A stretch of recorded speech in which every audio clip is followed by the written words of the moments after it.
14వ వచనం వరకు చదువుచున్న దేవుని వాక్యం విందుము.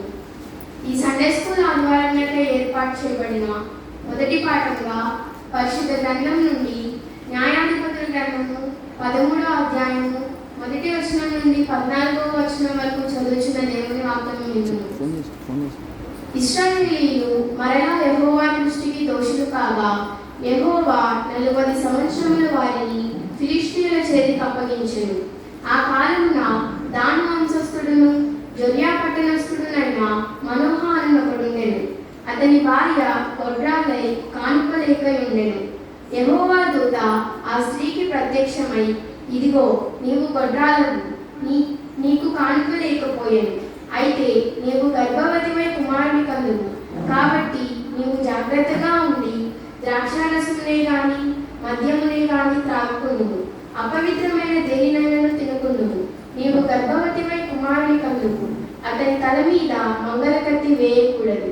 ఆ బిడ్డ గర్భమున పుట్టినది మొదలుకొని దేవునికి నాట్యము చేయబడిన వాడై ఫిలిష్తీయుల చేతిలో నుండి ఇశ్రాయేలును రక్షింప మొదలుపెట్టునని ఆమెతో అనగా, ఆ స్త్రీ తన పెనిమిటి యొద్దకు వచ్చి, దైవజనుడొకడు నా యొద్దకు వచ్చెను. అతని రూపము దేవదూత రూపమును పోలినదై మిక్కిలి భీకరముగా ఉండెను. అతడు ఎక్కడి నుండి వచ్చెనో నేను అడగలేదు. అతడు తన పేరు నాతో చెప్పలేదు. కానీ ఆలకించును, నీవు గర్భవతివై కుమారుని కందువు. కాబట్టి నీవు ద్రాక్షారసమునే గాని మద్యమునే గాని త్రాగకుండుము, అపవిత్రమైన దేనినైనా తినకుండుము. ఆ బిడ్డ గర్భమున పుట్టినది మొదలుకొని చనిపోవు వరకు దేవునికి నాజీరు చేయబడిన వాడై ఉందని నాతో చెప్పినను. అందుకు మనోహ, నా ప్రభువా, నీవు పంపిన దైవజనుడు మరలా మా ఎదుకు వచ్చి, పుట్టబోవు ఆ బిడ్డకు మేమేమేమి చేయవలెను, దానిని మాకు నేర్పునట్లు దయచేయమని యెహోవాను వేడుకొనగా, దేవుడు మనోహ ప్రార్థన ఆలకించెను గనుక ఆ స్త్రీ పొలములో కూర్చుండగా దేవుని దూత ఆమెను దర్శించెను.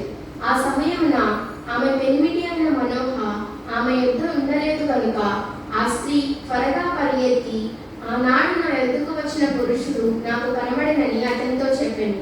అప్పుడు మనోహ లేచి తన భార్య వెంబడి వెళ్ళి ఆ మనుషుని యొద్దకు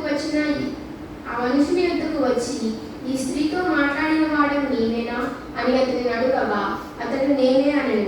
అందుకు మనోహ, కావున నీ మాట నెరవేరినప్పుడు ఆ బిడ్డ ఎట్టివాడవునో అతడు చేయవలసిన కార్యమేమిటో తెలుపమని మనవి చేయగా, యెహోవా దూత, నేను ఆ స్త్రీతో చెప్పినదంతయు ఆమె చేకొనవలెనని, ఆమె ద్రాక్షావళి నుండి పుట్టినదేదియూ తినకూడదు, ఆమె ద్రాక్షారసములైనను మద్యములైనను త్రాగకూడదు, అపవిత్రమైన దేనినైనను తినకూడదు.